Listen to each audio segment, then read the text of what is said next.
हैं। टॉपिक का नाम होगा विद्युत धारा के चुंबकीय प्रभाव और इससे संबंधित बहुत सारे प्रश्न, जैसे विद्युत धारा से क्या समझते हैं, डायनेमो क्या है, यह किस सिद्धांत पर कार्य करता है, विद्युत फ्यूज क्या है, विद्युत फ्यूज किस सिद्धांत पर कार्य करता है, इनसे संबंधित बहुत सारे प्रश्न जो इस टॉपिक से रिलेटेड आपको इस वीडियो में मिलने वाले हैं। तो चलिए आगे क्वेश्चन की तरफ बढ़ते हैं। अगला क्वेश्चन है,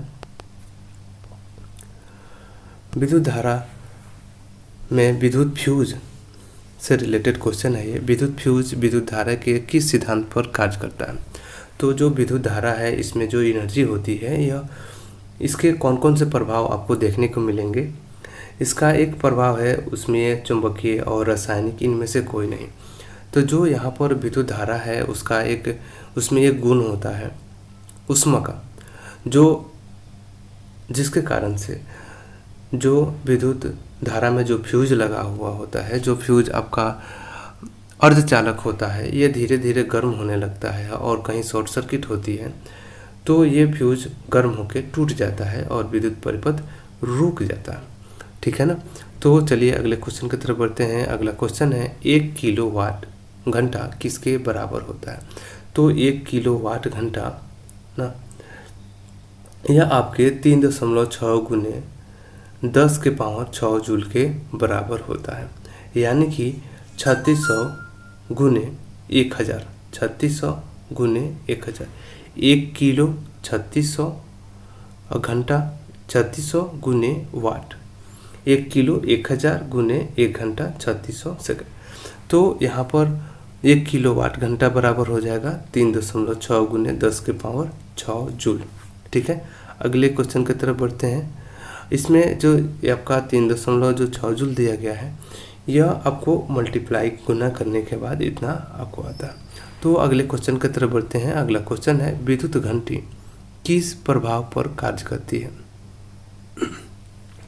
जो इलेक्ट्रिक बेल होती है ना, ये कौन से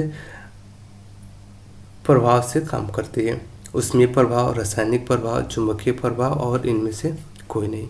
तो जो विद्युत घंटी होती है ना, जिसमें इलेक्ट्रिक बेल जो हम दबाते हैं और घंटी बजने लगती है, तो यह कौन से प्रभाव के कारण काम करती है। तो इसमें एक होता है चुंबकीय प्रभाव, जिसमें इलेक्ट्रिसिटी जो देते हैं तो मैग्नेटिक उसमें फोर्स जनरेट हो जाता है और चुंबकीय प्रभाव उसमें काम करने लगता है। तो चलिए अगले क्वेश्चन की तरफ बढ़ते हैं। अगला क्वेश्चन है, लघु पतन शॉर्ट सर्किट ना के समय परिपथ में विद्युत धारा का मान होता है। जो शॉर्ट सर्किट होती है ना, तो उसमें जो विद्युत परिपथ होते हैं उसका मान कितना होता है। उस समय बहुत कम हो जाता है, परिवर्तित नहीं होता है, बहुत अधिक हो जाता है, निरंतर परिवर्तित होते रहता है। तो जो इसमें ऑप्शन दिए गए हैं ना, इनमें से एक आपको चुनने हैं। तो इसका सही आंसर हो जाएगा बहुत अधिक हो जाता है। जो शॉर्ट सर्किट होती है ना, तो वहाँ पर विद्युत परिपथ में विद्युत धारा का मान काफ़ी ज़्यादा हो जाता है। ठीक है। तो अगले क्वेश्चन की तरफ बढ़ते हैं। अगला क्वेश्चन है, डायनेमो का सिद्धांत आधारित है, मतलब जो डायनेमो होते हैं ना, ये किस सिद्धांत पर काम करते हैं। तो इसमें पहला ऑप्शन दिया गया है चुंबकीय प्रेरण, विद्युत चुंबकीय प्रेरण के सिद्धांत पर, और प्रेरित विद्युत पर, और तीसरा दिया गया है ऊष्मा के उसमें प्रभाव पर, और चौथा इनमें दिया गया है इनमें से कोई नहीं।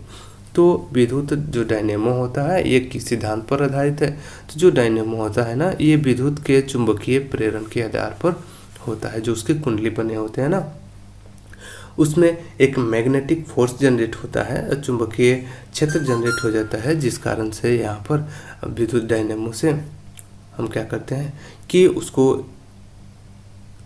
जो ऊर्जा होती है ना, उसको हम जनरेट कर पाते हैं। और जो मांसपेशी ऊर्जा होती है या जो दूसरी तरह की और जो ऊर्जाएं होती हैं, उसको हम विद्युत ऊर्जा में रूपांतरित कर पाते हैं। चलिए अगले क्वेश्चन की तरफ बढ़ते हैं।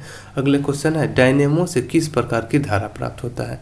तो देखिए, तो जो विद्युत का जो डायनेमो होता है, इसमें दो तरह की धारा होती है, एक तो दिष्ट और दूसरा प्रत्यावर्ती धारा। तो लेकिन इसमें पूछ रहा है कि इसमें किस प्रकार की धाराएं प्राप्त होती है। तो इसमें दोनों तरह की धाराएं प्राप्त होती हैं, दिष्ट धारा और प्रत्यावर्ती धारा, दोनों AC और DC दोनों प्राप्त होती हैं।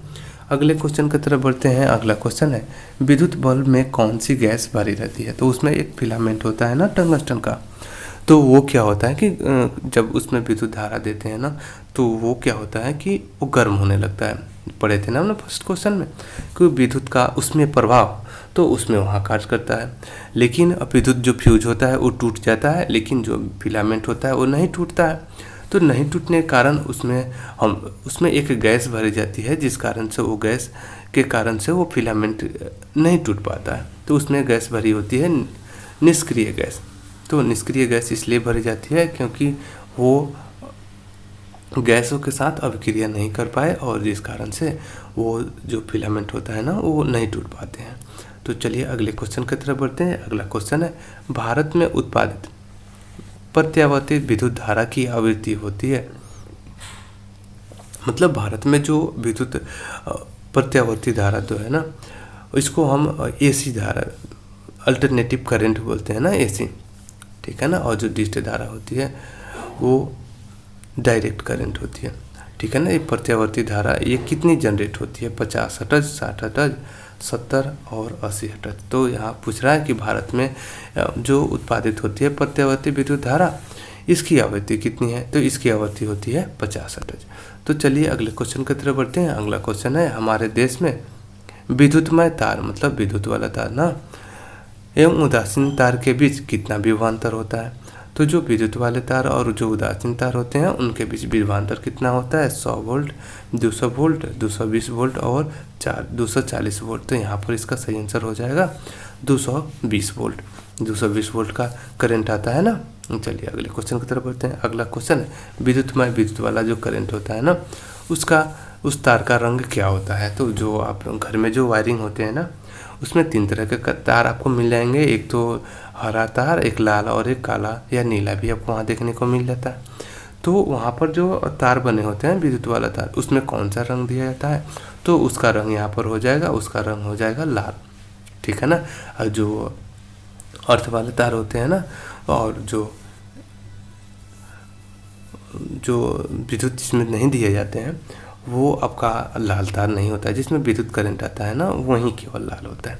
तो चलिए अगले क्वेश्चन की तरफ बढ़ते हैं। अगला क्वेश्चन है, घरेलू विद्युत परिपथ में जो घर में जो विद्युत तार में जो लगे होते हैं ना, उनमें उदासीन या नंगा तार कौन सा होता है? तो उदासीन तार होता है ना जिसमें करंट नहीं आता है। एक तो पॉजिटिव होता है और दूसरा निगेटिव, या अर्थ वाले तार कह सकते हैं। और एक उदासीन तार होता है, तो उसका रंग कौन सा होता है? तो लाल तार के बारे में तो हम लोग पढ़ लिए थे, बच गया हरा और काला, और उसके साथ एक पीला भी ऑप्शन यहाँ दिया गया है।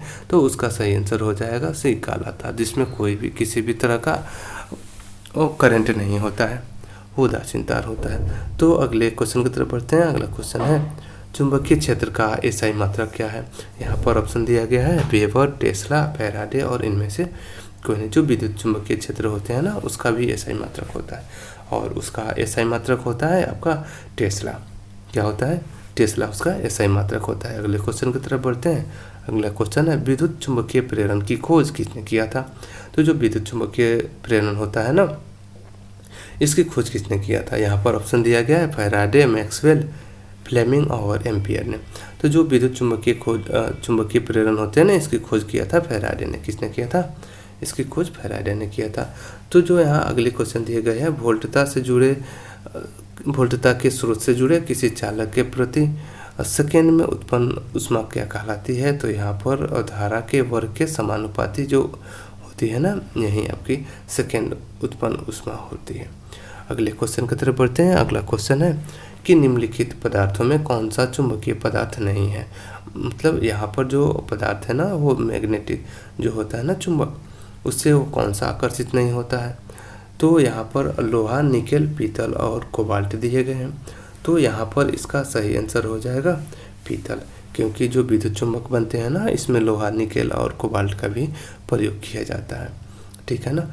और ये आयरन के ही, इसमें आयरन का कुछ मात्रा होती है लोहे की, तो उसका आंसर निकेल, कोबाल्ट तीनों का उपयोग किया जाता है। तो चलिए अगले को, लेकिन इसमें पीतल जो है ना, ये आपका विद्युत चुंबकीय पदार्थ नहीं है। इसको जो चुंबक होता है ना, वो अपनी तरफ आकर्षित नहीं करता है। तो चलिए अगले क्वेश्चन की तरफ बढ़ते हैं। अगला क्वेश्चन है, पृथ्वी का विभव होता है धनात्मक, ऋणात्मक, शून्य या अनंत? तो यहाँ पर जो घर में वायरिंग लगाते हैं ना, वायरिंग वाला तार, तो उससे आपका यहाँ पर पता चल जाएगा कि कौन सा इसका होता है। तो जो विद्युत का विभव पृथ्वी का विभव होता है ना, ये होता है आपका 0।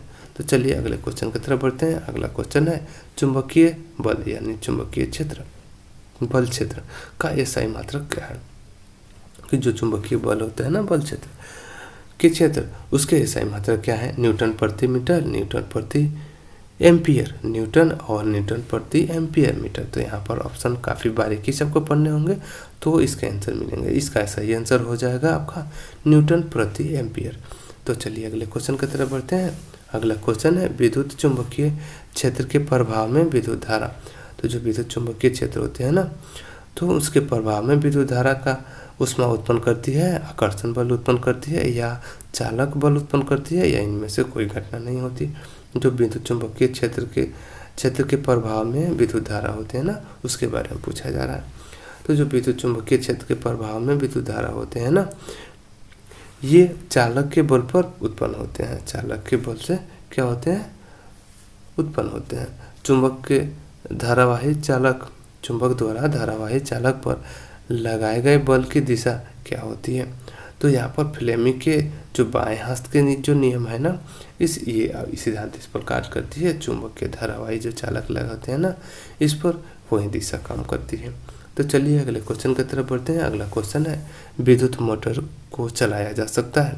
और जो विद्युत मोटर होते हैं ना, इसको किस चीज़ से चलाया जा सकता है। प्रत्यावर्ती धारा से, दृष्टि धारा से, और प्रत्यावर्ती और दृष्टि दोनों धाराओं से, या इनमें से कोई नहीं। जो मोटर चलता है ना, तो उसमें वो बैटरी से चलता है या लाइन से, करंट से चलता है, उसमें किस तरह की धाराएं दी जाती है, उससे संबंधित क्वेश्चन है। तो यहाँ पर इसका सही आंसर हो जाएगा दृष्टि और प्रत्यावर्ती दोनों धाराओं से इसको चलाया जा सकता है। तो आज के लिए बस इतना ही। हमारे चैनल से जुड़ने के लिए बहुत बहुत धन्यवाद। यदि आप हमारे चैनल पर नए हैं तो हमारे चैनल को लाइक कीजिए, सब्सक्राइब कीजिए, बेल आइकन जरूर दबाइए। मिलते हैं अगले